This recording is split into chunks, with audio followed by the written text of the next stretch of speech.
I made this social media for cats to teach people what Claude Code is. Recently, one of my friends asked me if I could recommend him a video about how to use Claude Code. And my knee-jerk reaction was, oh, you don't need someone to teach you. You just start using it and it builds stuff. But then the drop-off is when you tell someone to open a terminal, and that's what people are afraid of. But you gotta get over that hurdle. You have so much power. Don't worry, we'll do it together.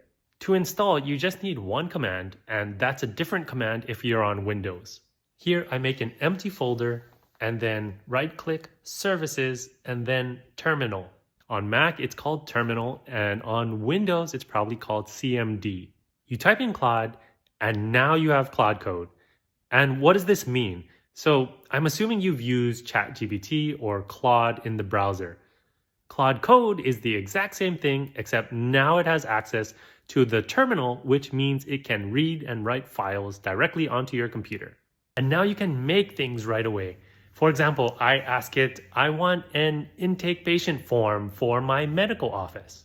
You open up this file with your browser, and look at this, we're only 2 minutes in. Another example, let's say you want to use React, which is a popular programming framework. What used to happen in the old days of 3 years ago, someone would send you a list of commands that you copy in to your terminal one at a time, you run them, and that installs React. In 2026, you just say, I want to use React, and you have it. What? It's actually kind of ridiculous.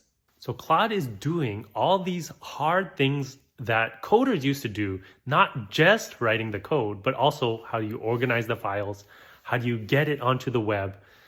All those times where you're like, okay, I learned something, but what do I do next? You don't have to know that anymore. Anyone can code. That's what Claude Code is. Just for fun, I asked Claude to wow me, make a social media for cats. It made this in one go. Now look, there's something wrong with this. I can tell there's a bug with the snowflakes in the background. Now some of you are thinking, uh-oh, I need to know how to code to fix these mistakes, right? No, you don't need to know how to code. You just say, hey, there's this bug with the snowflakes. And then suddenly, look at this.